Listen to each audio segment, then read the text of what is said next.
Asia, good evening America. You're watching World DNA with me, Raisha Saigal. And I'm Hem Kaur on the show today as tensions remain high as ever across West Asia, with Hezbollah and Israeli forces exchanging fire on a near-daily basis. US Defense Secretary Lloyd Austin has warned his Israeli counterpart that a conflict between Israel and Hezbollah would spark a wider regional war. He has called for a diplomatic solution, and we'll bring you that complete story on the show in a few minutes from now.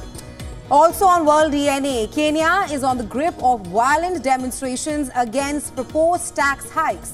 Kenya's parliament compound was stormed and the building set ablaze. Police fired live ammunition at the demonstrators, resulting in the death of at least 5 demonstrators. Well, as chaos grips the country, we will bring you all that has transpired so far on the show today. All that and a lot more lined up on World DNA. But first, a quick check on the headlines. WikiLeaks founder Julian Assange pleads guilty in a US court in Spain in a plea bargain that will leave him a free man after years of legal drama.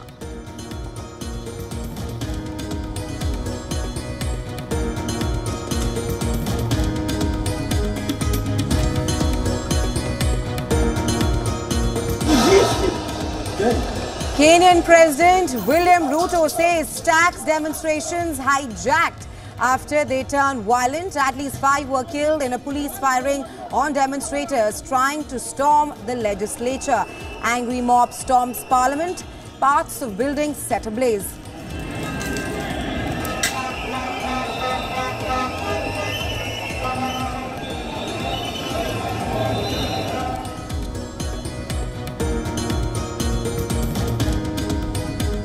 US Defense Secretary Lloyd Austin meets his Israeli counterpart Yoav Gallant at the Pentagon, warns that a conflict between Israel and Hezbollah could spark a regional war, urges a diplomatic solution.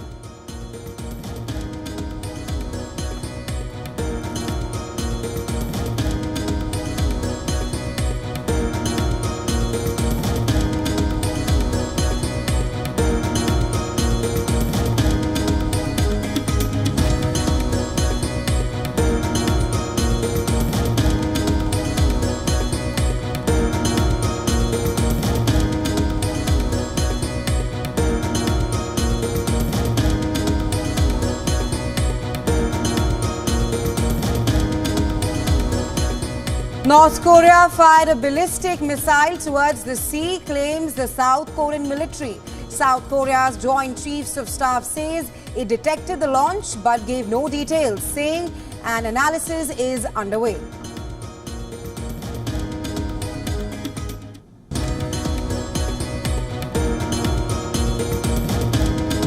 A judge eases a gag order that was imposed on Donald Trump during his criminal trial, which saw him convicted of 34 counts in the hush money case.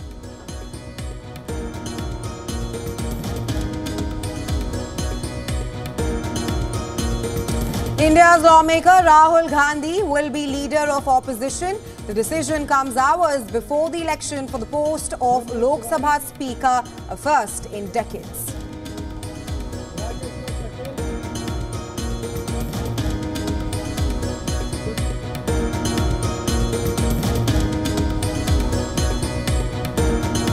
England fans throw plastic cups at head coach Gareth Southgate after a goalless draw against Slovenia at the European Championships. However, the 3 Lions still go through to the knockouts as Group C winners.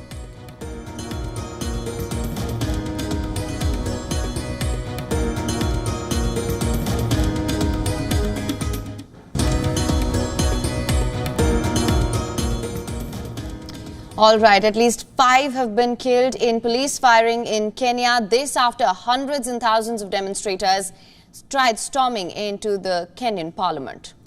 And this as lawmakers debated the contentious finance bill. Part of the building was set ablaze. Kenya is in the grip of nationwide demonstrations against tax hikes proposed in the bill.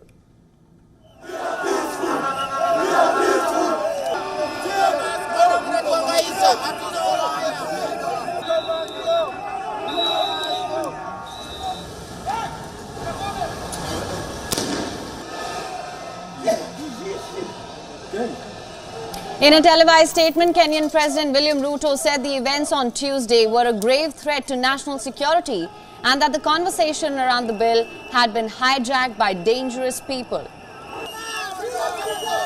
Meanwhile, Parliament approved the finance bill, moving it through to a third reading by the lawmakers. Well, the next step is for the legislation to be sent to the President for signing. The finance bill aims to raise an additional $2.7 billion in taxes.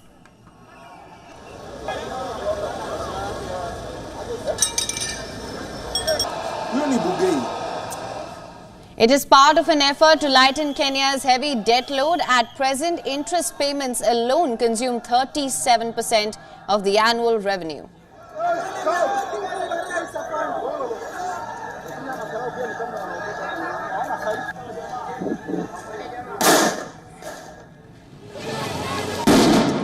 Scenes of chaos in Nairobi on Tuesday after protests against higher taxes turned deadly. Video showed some bodies lifeless in the street after police fired on demonstrators trying to storm the legislature, killing at least 5 people and wounding dozens more. Mr. Speaker, sir, I'm here to address you.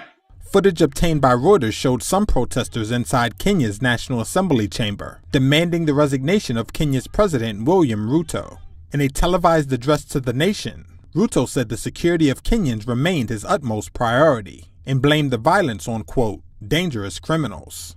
Today, Kenya experienced an unprecedented attack on its democracy, rule of law, and the integrity of its constitutional institutions.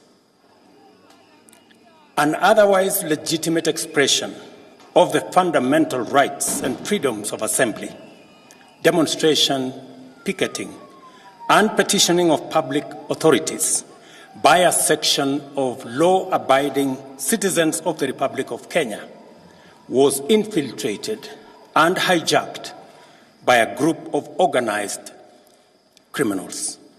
Earlier, protests overwhelmed security forces after Kenyan lawmakers approved legislation to raise taxes. Police opened fire after tear gas and water cannons failed to disperse the crowds. Sections of the parliament building were set ablaze. Local media said lawmakers were evacuated through an underground tunnel. Protests and clashes also took place in several other cities and towns across Kenya. In the coastal city of Mombasa, protesters voiced their opposition to the tax hikes. The taxes are so high. We are being taxed our salary, and any other thing that you are going to buy with the little that you are remaining with is also taxed. We are fighting for ourselves because our future is in our own hands. If actually let them direct us on how they're going to direct in this country, it's going to be war unto us, and we're not going to let that happen. Later on Tuesday, Kenya's defense minister said the army had been deployed to help the police deal with a security emergency, which had resulted in the destruction and breaching of critical infrastructure. The finance bill aims to raise an additional $2.7 billion in taxes, part of an effort to lighten Kenya's heavy debt load, with interest payments alone consuming 37% of annual revenue. In Washington, the White House said the United States was closely monitoring the situation in Nairobi and urging calm. WikiLeaks founder Julian Assange will be flying to the Australian capital, Canberra, in just a few hours from now. And this comes after the WikiLeaks founder pleaded guilty in a US court in Spain. WikiLeaks has said on social media platform X, I'm quoting here, expected to depart in 2 hours 58 minutes to Canberra, Australia. 52-year-old Assange pleaded guilty to a single count of conspiracy to obtain and disseminate U.S. national defense information. Assange has long been wanted by Washington for releasing hundreds of thousands of secret U.S. documents from 2010. He was released on Monday from a high-security British prison, Belmarsh, where he had been held for 5 years while he fought extradition to the United States. The Northern Mariana Islands was chosen for the hearing because of Assange's unwillingness to go to the continental United States. The United Nations hailed Assange's release, saying that the case had raised a series of human rights concerns. According to the Australian media, Assange's mother said that she was grateful that her son's ordeal is finally coming to an end. Australian Prime Minister Anthony Albanese welcomed the developments in WikiLeaks founder Julian Assange's court case being held in Spain. Obviously, the legal proceedings regarding Mr. Assange are underway right now in the United States. This is a welcome development, but we recognise as well that those proceedings are sensitive and should be respected. This isn't something that has happened in the last 24 hours. This is something that has been considered, patient, worked through in a calibrated way, which is how Australia conducts ourselves internationally.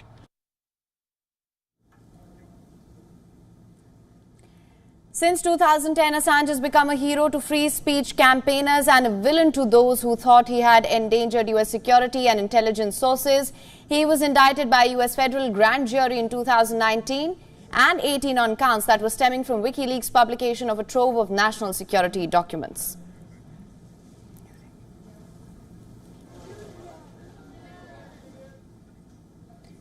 US Defense Secretary Lloyd Austin met his Israeli counterpart Yoav Gallant at the Pentagon on Tuesday.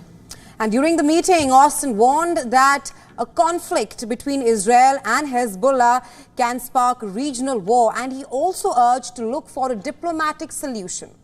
Now, tensions in the region have increased as a result of more than 8 months of war in Gaza, with Israel's forces and Lebanon's Iran-backed Hezbollah engaging in almost daily gunfire.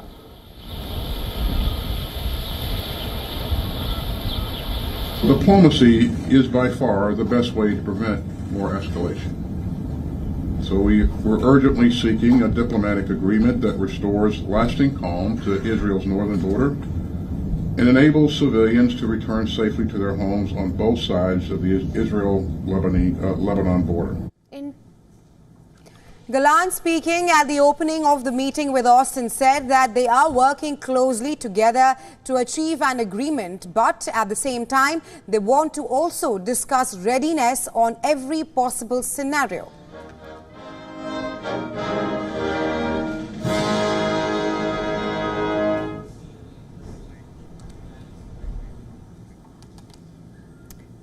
Moreover, Israel's National Security Advisor Jackie Hanegbi has said that it will spend the coming weeks trying to resolve the conflict with Lebanon's Iran-backed heavily armed Hezbollah group and would prefer a diplomatic solution. We believe in this arrangement. Some are more skeptic than us, but we and the Americans believe in it, and we will dedicate long weeks now in an attempt to reach an arrangement. If there will not be an arrangement through diplomatic means, everyone understands that there must be an arrangement through other means. For now, we prefer to focus on the diplomatic campaign. Meanwhile,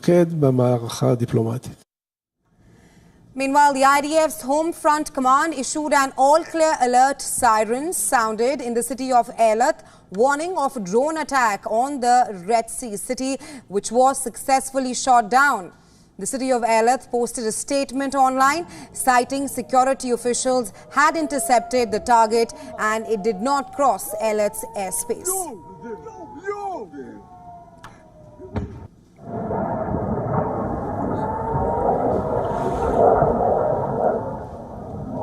Now, the Israeli Defense Forces also killed a Palestinian Islamic Jihad operative who was involved in developing the terror group's missiles in an airstrike. Publishing the footage of the airstrike, the Israeli military said that al-Wadia was the source of knowledge within the Islamic Jihad in the fields of electronics and chemistry.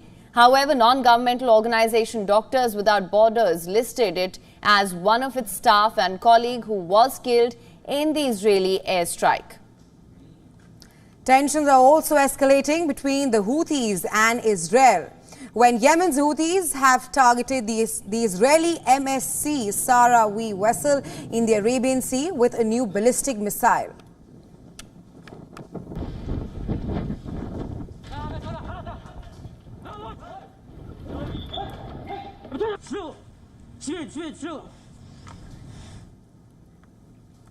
And in a landmark ruling, Israel's Supreme Court, it's ordered the military to begin drafting ultra-Orthodox men.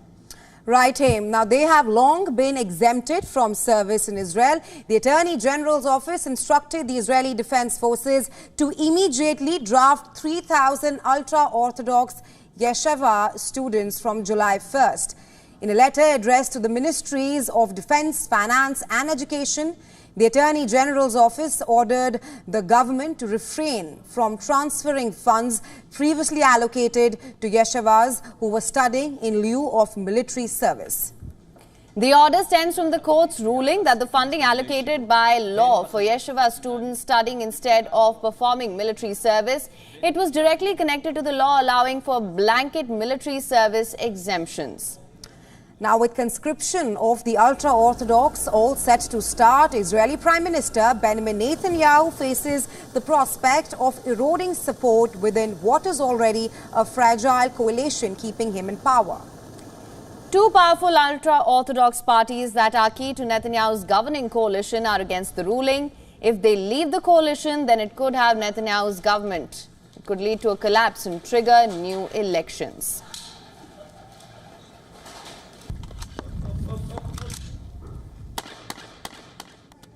Moving on, European Union has initiated the formal accession talks with Ukraine and Moldova in Luxembourg. And this 2 years after both countries applied for membership in the wake of the Russian invasion on Europe's eastern flank. Now, Ukraine's President Volodymyr Zelensky hailed the step as historic, saying that it is one that bolsters Kyiv's hopes to be incorporated officially into the 27-member bloc. The talks kicked off in two consecutive intergovernmental conferences with the European Commission and the rotating presidency of the Council. Currently held by Belgium, presiding the Ukrainian delegation is led by Deputy Prime Minister and European Integration, that is Olga Stefanishyna. She described the decision to join EU as one behind which all the European nations stand as one.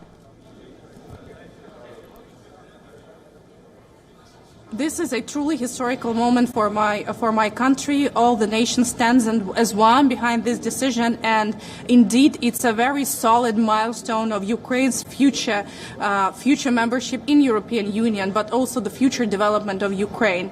Just 2 years ago, on 23rd of June 2022, European Union said that they will stand with Ukraine as long as it takes, and now this is the first promise implemented.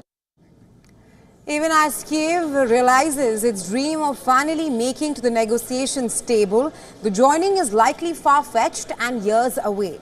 Now, Ukraine's path to accession is complicated by the war. This means that the country at this stage can work progressively towards meeting preconditions for an entry. But the enlargement process will entirely depend on how fast the hostilities with Russia cease and the post-war reconstruction efforts begin. Well, on the other hand, Kyiv's corruption indices render it unprepared for meeting accession criteria in contrast to recent entrants like Romania and Croatia. Hungary, a steadfast ally of Russia's President Vladimir Putin, has dropped its opposition to Ukraine's graduation to the EU membership for now. But Budapest has cast doubts about European Commission's assessment that Ukraine is ready. EU granted candidate status to Ukraine in June last year in what was described as a watershed moment. It agreed to open accession talks in December 2023. While starting on the long path to EU membership is a huge boost to morale in the embattled country, on the prospect of freezing war on the front lines, this is what Ukrainian presidential advisor had to say. To freeze the war at the current front lines where the active fighting is taking place would be strange, as it is Russia that is on the territory of Ukraine. It is Russia that has violated international law, and freezing the war at the current front lines will not stop the war as such. It will only prolong it. Kyiv says that any peace plan for Ukraine for cessation of hostilities should be fair and based on international law.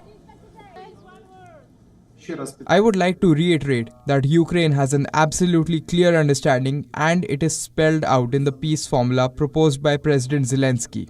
It is clearly stated there that peace can only be fair and peace can only be based on international law. Meanwhile, during the opening remarks, Ukrainian Prime Minister said that Ukraine understands that there's more work to do.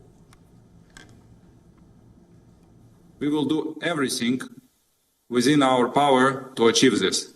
We fully understand that there is still much work ahead of us on the path to accession.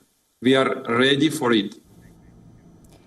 The conference in Luxembourg only marks the launch of talks. The formal negotiations are unlikely to begin for a few months. The Intergovernmental Conference has officially started the process of aligning the country's laws and standards in line with the 27 nation bloc's 35 policy areas known as the chapters, which range from judicial rights, security, free movement of goods, fisheries, energy, taxation, environment and more.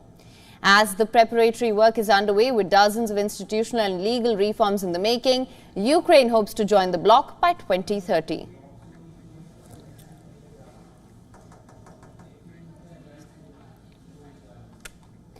Former US President Donald Trump's key advisors have presented him with a plan to end Russia's war in Ukraine if he wins the presidential election that's scheduled to take place later this year. And that'll be keenly watched him. Well, according to retired Lieutenant General Keith Kellogg, the strategy involves pressuring Ukraine to enter peace talks by threatening to withhold US weapons and warning Russia of increased US support for Ukraine if they refuse to negotiate. Fred Fleets, another advisor to Trump, said, I'm quoting here, I'm not claiming that he has agreed to that or agreed with every word of it, but we were pleased to get the feedback that we did. Some experts have expressed concern that the plan by Trump's advisors could give Moscow the upper hand in talks. Trump's spokesperson Stephen Schong said only statements made by Trump or the authorized members of his campaign should be deemed official. Trump has repeatedly stated that a top priority in his second term will be to quickly negotiate an end to the Russia-Ukraine war. Trump's spokesperson Schong said, and I'm quoting him here, the war between Russia and Ukraine never would have happened if Donald Trump were the president. So sad, unquote. On the other hand, Kremlin has said that any peace plan proposed by a possible future Trump administration would have to reflect on the reality on ground. It added that Russian President Vladimir Putin is open to negotiations. Russia invaded Ukraine in 2022. Since then, tens of thousands have died on both the sides, making this the bloodiest fighting in Europe since World War II. The United States has spent more than $70 billion on military aid for Ukraine since Moscow's invasion. Biden has consistently pushed for more Ukraine aid, and his administration supports its eventual accession to NATO. Earlier in June, Biden and Ukrainian President Volodymyr Zelensky signed a 10-year bilateral security agreement. Putin said this month that the war could end if Ukraine agreed to drop its ambitions of joining NATO and also hand over 4 eastern and southern provinces claimed by Russia.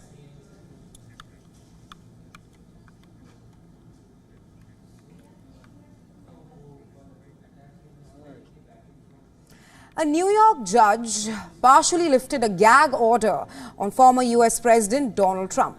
This, of course, following the Republican presidential candidate's conviction on criminal charges that stemmed from a $130,000 hush money payment his attorney, Michael Cohen, made to adult star Stormy Daniels in the days before the 2016 election. Well, the revised order now allows Trump to speak publicly about witnesses in the case and eases a prohibition on his commenting about the jury. However, the order keeps in place restrictions on his statements about individual prosecutors and others involved in the case. And this until his sentencing, which is set for July 7th. In his decision lifting parts of the gag order, Judge Juan Merchan wrote the circumstances have now changed. Following Trump's conviction last month on 34 counts of falsifying business records, he said, and I'm quoting here, the trial portion of these proceedings ended when the verdict was rendered and the jury discharged. Meanwhile, Trump's spokesperson Stephen Schong said in a statement that the order leaves in place portions of the unconstitutional gag order. The spokesperson said that Trump plans to appeal the ruling.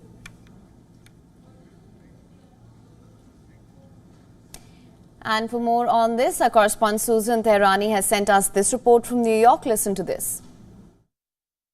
Judge Juan Merchan, the Manhattan judge in Donald Trump's hush money case, has modified that gag order against him, allowing the former president to comment about witnesses and jurors in his criminal trial. But the gag order is still in place for discussing staffers, prosecutors, and their families as well until his sentencing on July 11th. The ruling comes just days before the former president is scheduled to debate current President Joe Biden. It will give him the opportunity to criticize witnesses like Michael Cohen as well as Stormy Daniels. However, Trump's lawyers have said that the remaining restrictions are unconstitutional. They plan to challenge this order.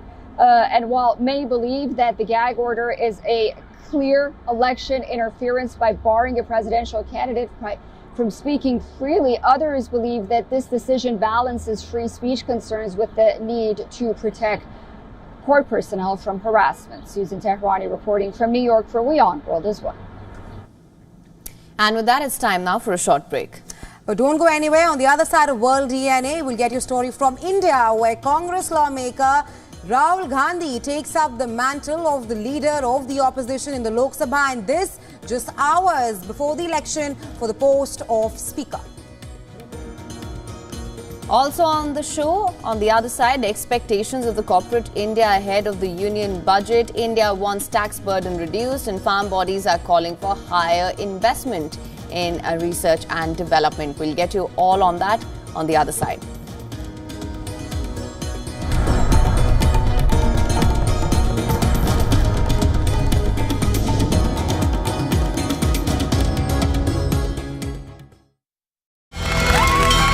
From the bustling trading floors of Wall Street to the vibrant exchanges of Asian stock markets, WION breaks it down for you to make sense of what's happening, as we reveal the key factors behind events, strategic battles, and the game-changing business decisions that shape the world. We bring you all of this and more on World Business Watch.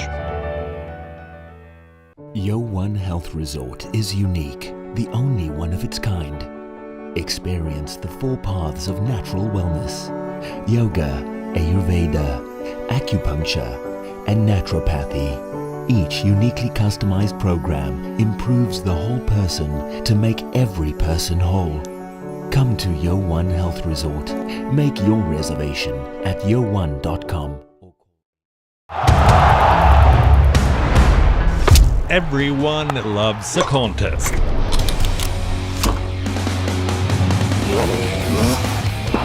But sport isn't just about victory and defeat. When the GOATs in sport speak, you hear it first on WION. You have to play good cricket over a period of time. I actually pushed myself right out of the damn tournament. We go beyond the stats. Our stories are quoted the world over. At WION, sport is part of our DNA. Come, join us on this journey. Weekdays 6:30 p.m. IST, 1 p.m. GMT.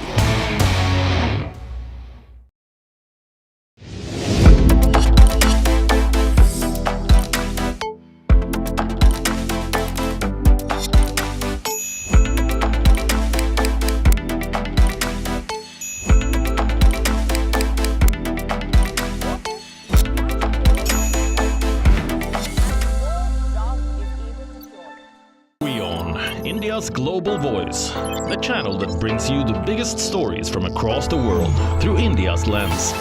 Now available in more than 190 countries worldwide. Because we believe that the world is one.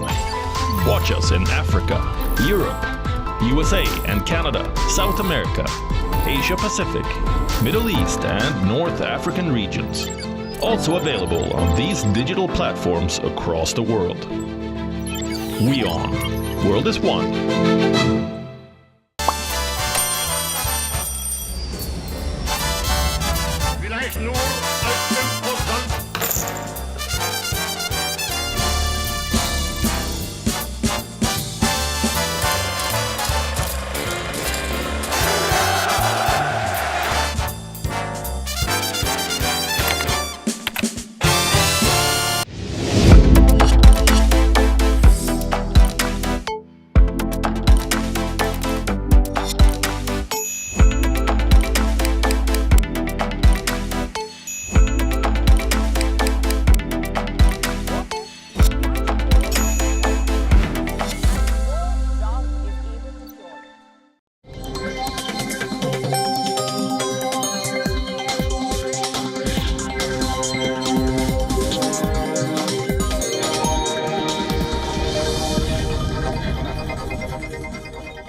Welcome back to World DNA. Thank you so much for staying with us. Lots lined up for you on this side of the show as well. Let's start by looking at the headlines first.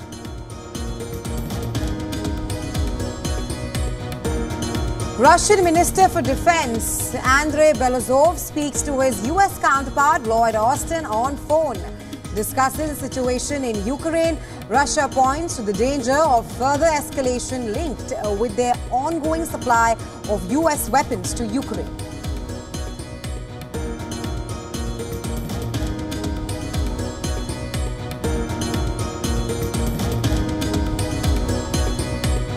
US Defense Secretary Lloyd Austin meets his Israeli counterpart Yoav Gallant at the Pentagon, warns that a conflict between Israel and Hezbollah could spark a regional war and urges a diplomatic solution.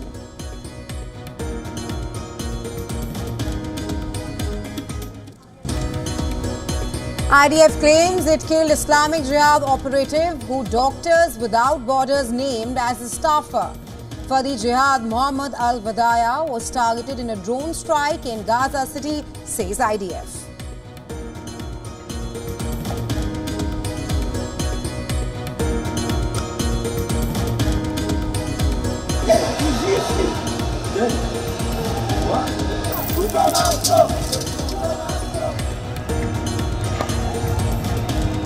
Kenyan President William Ruto says tax protests hijacked after they turned violent. At least 5 killed in police firing on demonstrators trying to storm the Parliament building. Angry mob storms Parliament. Parts of the building set ablaze.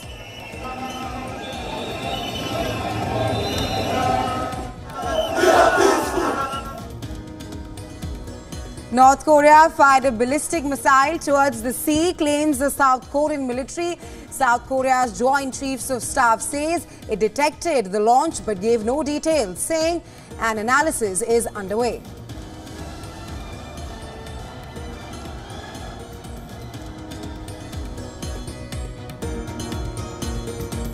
A judge eases a gag order that was imposed on Donald Trump during his criminal trial, which saw him convicted of 34 counts in the hush money case.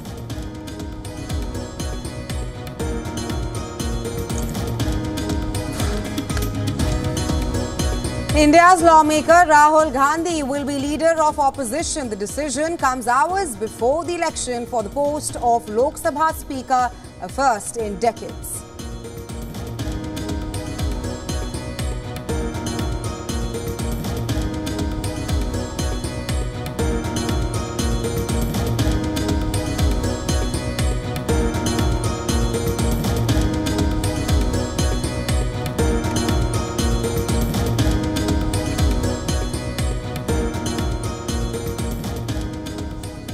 All right, starting with news from India, India's lawmaker Rahul Gandhi will be the leader of the opposition of the lower house of the parliament. This was decided in a meeting for the floor leaders of the opposition India bloc. Now, thereafter, the chairperson of the Congress Parliamentary Party, Sonia Gandhi, wrote to the pro tem speaker, B. Mehtab, informing him about the decision. Rahul Gandhi has been a member of parliament for over 5 terms and currently represents the Raebareli constituency in the lower house. The Congress, the single largest opposition party, won the post of opposition leader after a 10-year gap. It failed to secure 10% of the Lok Sabha members, which are required to secure the post in the last 2 elections. The decision comes just hours before the election for the post of Lok Sabha Speaker, a first in decades. The ruling NDA has nominated Om Birla for the post, while the India bloc has fielded K. Suresh. The voting for the post will be held at 11 a.m.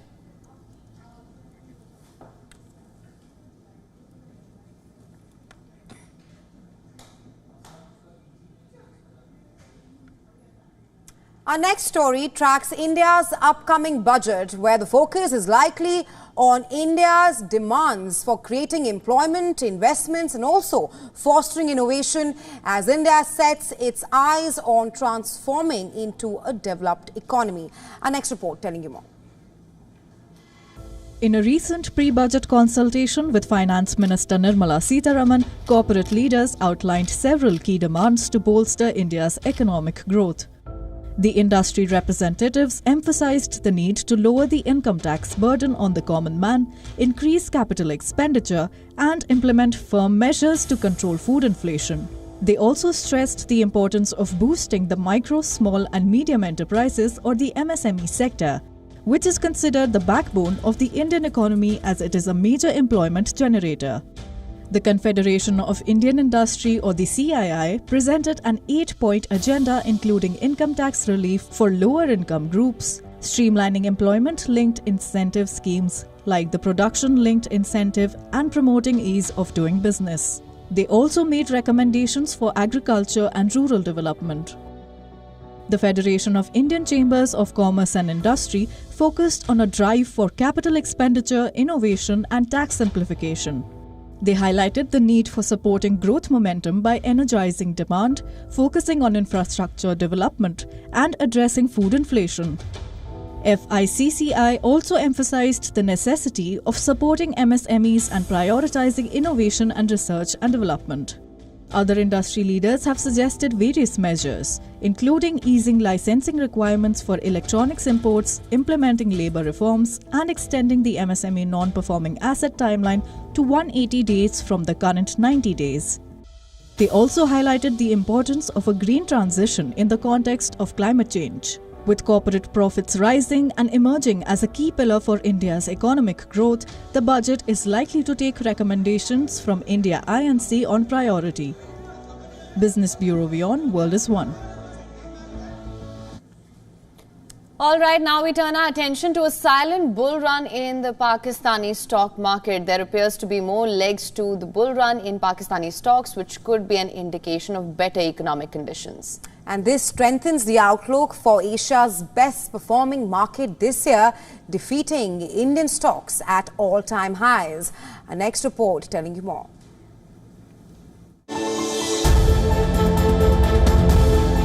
Strategists are predicting further gains in Pakistan's stocks. This is due to the budget's preparations for a new loan from the International Monetary Fund and the country's relatively low valuation relative to its Asian peers.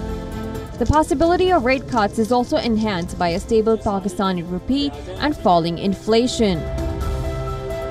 Pakistan's KSE 100 index has outperformed Asian peers with a 27% surge in dollar terms this year. Comparatively, Sri Lankan markets are the second best performing stocks in Asia, with 22% return so far this year. Taiwan comes in third with 20% gains. And while India stocks have hit repeated record highs, the returns year-to-date are just 8%. According to brokerages Topline Securities and Arif Habib, the rally is likely to extend gains by a further 10% by year-end. Ali Hussain, head of research at Dubai-based Frontier Investment Management Partners, said, "There's a lot of juice left in this rally." He added, "Cheap valuations, high positive real rates, and fairly valued currency make a very attractive case right now." Even while the stocks tested new record highs in recent days, the index remains quite cheap. The KSE 100 index boasts of a one-year forward earnings-based valuation of 3.8 times. That is a 50% discount to its lifetime average. To help fund the government's budget and meet the requirements set out by the International Monetary Fund, Pakistan increased taxes on several businesses earlier this month. These industries include cement, automobiles, and steel. In the current fiscal year, the nation will have to pay back almost $24 billion in debt, and the IMF program is essential to making those payments. Still, the beleaguered nation remains exposed to political instability given the split mandate in February this year. The main coalition partner, Pakistan People's Party, could easily walk away in the event of a public backlash to austerity measures taken to fulfill the IMF's conditions for loans. Last week saw the KSE 100's relative strength index for the past 14 days top 70. As a general rule, that indicates overbought levels, which increases the likelihood of a correction. Still, investors remain bullish. The market momentum over the next 2 to 3 years is likely to be driven by foreign buying, earnings growth, and robust domestic liquidity. Bilal Khan, Head of Institutional Equity Sales at Arif Habib said, and I'm quoting him here, "With the new IMF program spanning the next 3 years, we anticipate a favorable external position supporting continued bullish market sentiment." While uncertainty remains around Pakistan's economic conditions, the silent rally in Pakistan's shares has taken everyone by surprise, with the stock market in Pakistan and Sri Lanka easily outperforming Asian giants. The valuations game is what is attracting foreign inflows into these countries. Business Bureau Report, WION World is One. Chinese Premier Li Qiang has issued a stark warning against economic decoupling, stating that such regressive actions could lead to a global destructive spiral. Now, speaking at the World Economic Forum, Li defended China's industrial policies amid criticism of overcapacity in the dumping of cheap goods. He emphasized China's advancements in science and technology, arguing that innovation should not be seen as a zero-sum game. His remarks come as Canada joins the US in restricting imports of Chinese electric vehicles, aligning its trade policy with recent moves by the US and also the European Union. Premier Li Qiang highlighted China's confidence in achieving its 5% growth target for the year, despite ongoing economic challenges such as a prolonged property slump, weak consumer confidence and rising local government debt. Li pointed to the country's large market, robust industrial network and significant investments in the technology as key drivers of its economic resilience. This comes a day after President Xi Jinping called for increased innovation to overcome foreign dominance in critical technologies, including integrated circuits and industrial machine tools. Global trade tensions are escalating, with the European Union planning to raise tariffs on Chinese electric vehicles. In response, China has now suggested that it might lower tariffs on large engine cars from Europe if the EU backs down on its planned EV imposition. At the World Economic Forum, Li Qiang emphasized the importance of international cooperation, rejecting confrontational approaches and urging nations to work together for mutual benefit. The forum, dubbed Summer Davos, has brought together global leaders and policymakers to discuss pressing economic issues and potential reforms ahead of a major meeting of the Chinese Communist Party in July.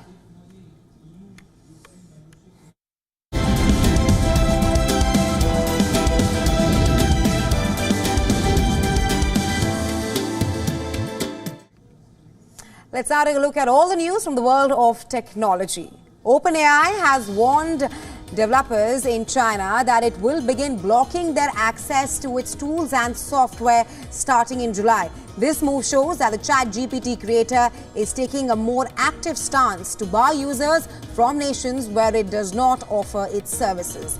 However, it is unclear what has prompted OpenAI's move. As per reports, the Microsoft-backed startup has sent memos about the impending block to developers in several locations. While OpenAI is officially unavailable in China, many access its tools through virtual private networks and other means.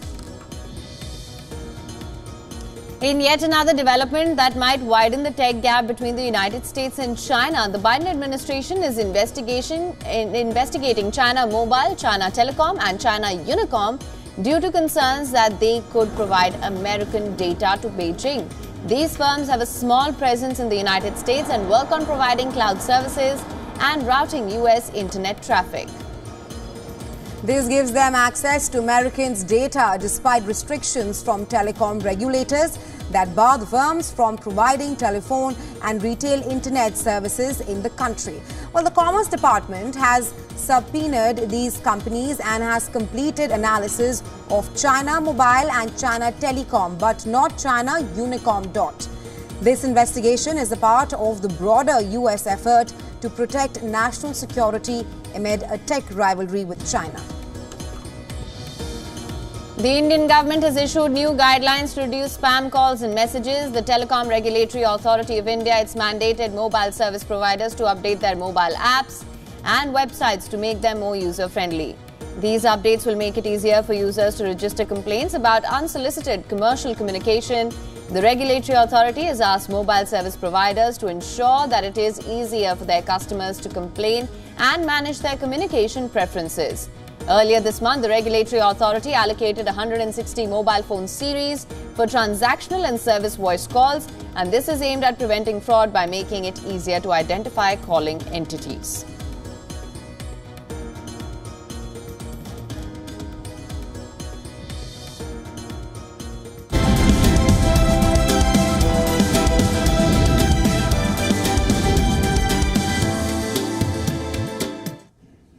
Moving on then, Frank Duckworth, the mathematician whose groundbreaking work revolutionized rain-affected cricket matches, has passed away. He died at the age of 84 on June 21st. Duckworth, along with fellow statistician Tony Lewis, formulated the much talked about DL method. Now, it is a formula